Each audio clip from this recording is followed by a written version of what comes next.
नमस्कार साथियों, आप कैसे हैं? आशा करता हूं कि आप बहुत मजे से होंगे और तैयारी आपकी बहुत अच्छी चल रही होगी। तो हम लोग आज झारखंड में आधुनिक काल की चर्चा जो हम लोग कर रहे हैं, उसी में हम लोगों ने जनजातियों का विद्रोह अंग्रेजों के खिलाफ हुआ था, उसकी प्रारंभ कर चुके हैं। तो झारखंड में सर्वप्रथम अंग्रेजों का प्रवेश 1767 ईस्वी में सिमुम की ओर से हुई थी और धीरे धीरे अंग्रेजों ने यहाँ की वस्तु स्थिति को समझा और समझने के अंतर्गत यहाँ जैसे कि भारतवर्ष में आप जानते हैं कि यहाँ के लोगों में एकता का अभाव रहा था और उसी का फायदा उठाते हुए अंग्रेजों ने सिमुम के क्षेत्रों पर कदम रखा, उस पर अधिकार किया। पलामू, हजारीबाग, मानभूम, छोटनागपुर, खासकर नागवन, संथाल परगना सभी क्षेत्रों पर अधिकार कर लिए। इवन यही नहीं, वो झारखंड में के जनजातियों पर भी अपना नियंत्रण स्थापित करना चाह रहे थे। यही वजह है कि जनजातियों ने अंग्रेजों के खिलाफ विद्रोह किया और इसी विद्रोह के फलस्वरूप हम लोगों ने चर्चा जैसे किए थे कि सर्वप्रथम जयनाथ ढाल के नेतृत्व में ढाल विद्रोह हुआ था। आज जो हम लोग चर्चा करने जा रहे हैं वह है चुआड़ विद्रोह। चुआड़ विद्रोह का कार्यकाल अगर हम लोग देखें, ऐसे तो यह भिन्न भिन्न समय में भिन्न भिन्न नेताओं के नेतृत्व में हुई थी। 1769 से 1805 ईस्वी, जैसे कि मैंने यहां मेंशन किया है, आप देख रहे हैं। मैं कृष्णा, आप देख रहे हैं अपना YouTube channel Krishna sir GS knowledge में। साथियों, ये चुआड़ विद्रोह है क्या? तो देखिए, यहां पर समझना है कि एकाएक कोई विद्रोह होती नहीं है। किसी खिलाफ कोई तुरंत जाकर आक्रमण नहीं करता, कुछ विद्रोह नहीं करता, आंदोलन नहीं करता। इसकी कुछ पृष्ठभूमि रही होती है। तो पृष्ठभूमि को तो ऐसे जनजातियों को विद्रोह कारण हम लोग आर्थिक, सामाजिक, राजनीतिक, सांस्कृतिक कारणों के अंदर चर्चा किए थे। तो यहां जो है देखेंगे कि ये जो विद्रोह है चुआड़ विद्रोह, वो सिमुम, मानभूम, बड़ा भूम और पंचायत राज्यों में फैला हुआ था। तो अंग्रेज अधिकारियों ने जंगल महल के भूमिजों को चुआड़ या द्रविड़ या नीच जाति कहा करते थे और इन जनजातियों का वो खासकर देखेंगे इन सारे क्षेत्रों पर जिसमें अकाल पड़ गया, इनके जमीनों की नीलामी कर दी गई, लगान अत्यधिक वृद्धि कर दिया गया। यही नहीं, आप देखेंगे कि आर्थिक शोषण भी होने लगा। इन सभी के कारण इन जनजातियों ने जो विद्रोह किया, इस विद्रोह को चुआड़ विद्रोह कहा जाता है। इसलिए कि चुआड़ जनजाति के द्वारा यह विद्रोह किया गया था, इसलिए चुआड़ विद्रोह कहा जाता है। अब ये चुआड़ विद्रोह जो है ना, इनकी जीविका का साधन कैसा रहा है?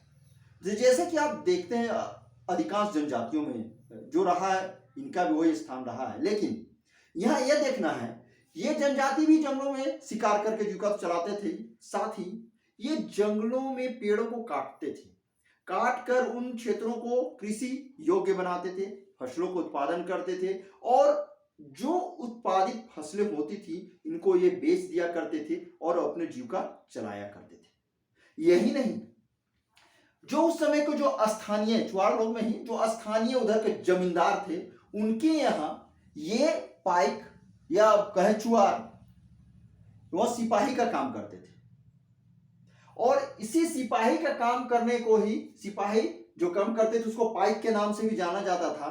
तो वहां के चुआड़ जनजाति क्या थे, सिपाही या पाइक का काम किया करते थे। सबसे मजे की बात क्या है कि इन जमींदारों द्वारा इन सिपाही या पाइकों को वेतन नहीं दी जाती थी, बल्कि वेतन के बदले इनको जमीनें दी जाती थी। क्या दी जाती थी? जमीन। और जो वेतन के बदले जमीन दी जाती थी, इस जमीन को पाइकान जमीन कहा जाता है।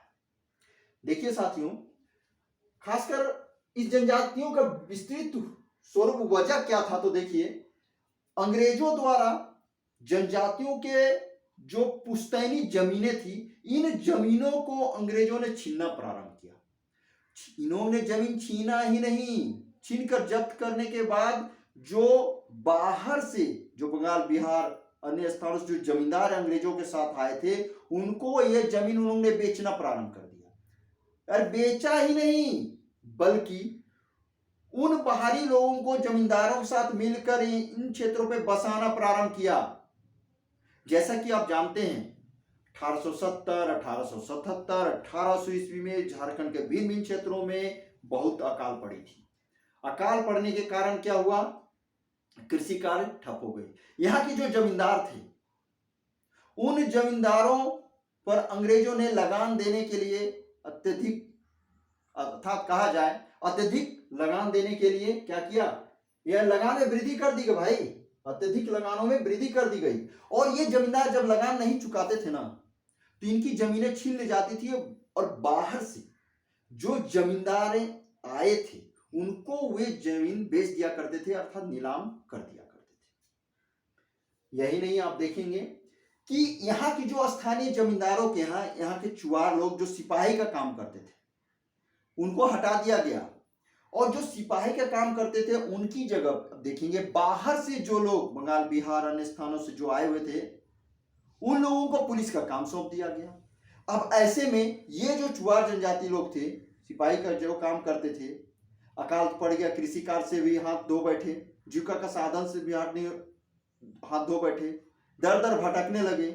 ऐसी अवस्था में जो और कुछ जमींदार थे जो अंग्रेजों के खिलाफ हो चुके थे, इन सभी ने मिलकर अंग्रेजों के खिलाफ जो विद्रोह किए, वही एक तरह से देखा जाए तो क्या हो गया, चुआर विद्रोह हो गया। अब देखिए यहाँ पे इन चुआर विद्रोह का अगर क्षेत्र, जैसे कि मैंने चर्चा किया, सिंहभूम, मानभूम क्षेत्र, मानभूम अर्थात धनबाद क्षेत्र, बड़ा भूम, पंचायत राज। पंचायत राज कहा तो आप जैसे जान ही रहे हैं, छोटानागपुर खासकर नागवंशी राजवंश था, उनके पूर्व की ओर। सिंहभूम जो आज देख रहे हैं, पश्चिमी सिंहभूम, दक्षिणी सिंहभूम, सरायकेला क्षेत्र देखे, मानभूम जो धनबाद का क्षेत्र, विस्तृत क्षेत्र देख रहे हैं। तो ऐसे सारे क्षेत्रों पे विद्रोह हुई थी बॉस। यही नहीं, यहाँ पे जो विद्रोह हुआ ना, वहां देखें कि घटवारों, पाइकों, जमींदारों का जबरदस्त एक दूसरे से समर्थन था और इस समर्थन के कारण ये विद्रोह विकराल रूप धारण कर लिया। और यही नहीं, भूमिजों ने विद्रोह पे बढ़ चढ़कर हिस्सा लिया। और देखेंगे यह जो विद्रोह हुआ भिन्न भिन्न समय में भिन्न भिन्न नेताओं के नेतृत्व में हुआ। इनको चरण के रूप में हम लोग देख सकते हैं। तो यहाँ परीक्षा का व्यू से हम लोग देखें, 3 चरण के हिसाब से देख रहे हैं। पहले चरण में देखेंगे इनके जो नेतृत्व करता थे, कब आजकल की ओर देखें तो श्याम गंजम, रघुनाथ महतो, सुबल सिंह, जगन्नाथ पातर, ये 4 ऐसे नेतृत्व करता थे बॉस पहले चरण में। और इनका कार्यकाल 1769 से 1771 ईस्वी तक इन लोगों ने विद्रोह किया था। हाँ, यह विद्रोह कुछ समय के लिए जब शांति वार्ता या कुछ हुआ, एक तरह से कहें आत्मसमर्पण की वजह हुए, वह क्षणिक रहा था। विद्रोह की चिंगारी तो पुनः उठ खड़ी हुई थी। इसी क्रम में मंगल सिंह के नेतृत्व में 1782 से 1784 ईस्वी में हुआ। ये तो दूसरे चरण की बात देख रहे हैं हम लोग। तीसरे चरण का नेतृत्व करता की अगर बात करें तो दुर्जन सिंह, लाल सिंह, मोहन सिंह, जो 1798 1799 ईस्वी में किया। और सबसे बड़ी चीज है कि ये दुर्जन सिंह है ना, इनका क्षेत्र अर्थात विद्रोह करने का क्षेत्र भाई वो कहां था, तो मानभूम और बड़ा भूम की ओर था। यही नहीं, देखेंगे कि ये जो रघुनाथ महतो है 1769 ईस्वी में, रघुनाथ महतो ने इस विद्रोह का जो नेतृत्व किए थे, वो 1769 ईस्वी में एक नारा दिया था बॉस। वो नारा क्या था देखिए, अपना गांव अपना राज, दूर भगाओ विदेशी राज। ये पूछ सकता है आपको एग्जाम में। यानी कह रहा है यहाँ पे, अपना गांव है हमारा तो हमारा राज होना चाहिए ना, कोई बाहरी विदेशी राज कैसे कर सकता है, इसलिए विदेशियों को भगाओ, भगा दो, मार के भगाओ। इसीलिए नारा दिया, अपना गांव अपना राज, दूर भगाओ विदेशी राज। अब देखिए साथियों, ये विद्रोह का बहुत विकराल रूप धर लिया था, पकड़ चुका था। तो इस विद्रोह को तो स्वाभाविक है, जो विद्रोह होगा उसको, जो भी पावरफुल होगा उसको दमन करेगा। ये अंग्रेज पावरफुल थे और बाहर से जो जमींदार जो इनके साथ आए थे वो भी चाह रहे थे कहीं ना कहीं इन विद्रोह को दबाया जाए। तो विद्रोह का नेतृत्व तो इन लोगों ने किया, लेकिन इनका दमन तो अंग्रेज जो विद्रोहियों का दमन किया, वो अंग्रेज अधिकारी कौन थे, तो lieutenant none, captain Forbes, lieutenant गुडियार और मेजर क्राफ्ट, ये थे साथियों। ये क्या है, तो इन विद्रोह को दमन करने वाले अंग्रेज अधिकारी थे। यही नहीं, लगभग आप देखेंगे 30 वर्षों तक यह विद्रोह पूरी तरह से क्या हुआ, फैला हुआ था, अर्थात अर्थात ये सारा क्षेत्र अशांत बना हुआ था। धीरे धीरे अंग्रेजों को ये समझ में आई कि ये क्षेत्र लगभग 30 साल तक इस तरह का विद्रोह के रूप में फैला हुआ है। तो अंग्रेजों ने धीरे धीरे समझा कि कहीं न कहीं इन पाइकों, किसानों, जमींदारों को कुछ सुविधाएं अवश्य देनी चाहिए। और यही नहीं, आप देखेंगे इनको सुविधा देने के साथ इन्होंने सोचा भी कि पाइकों की जो पाइकों या सिपाहियों की जो जमीनें को वापस ही कर देना चाहिए, राजस्व जिनकी बाकी है उनके जमींदारों को नीलामी नहीं करना चाहिए।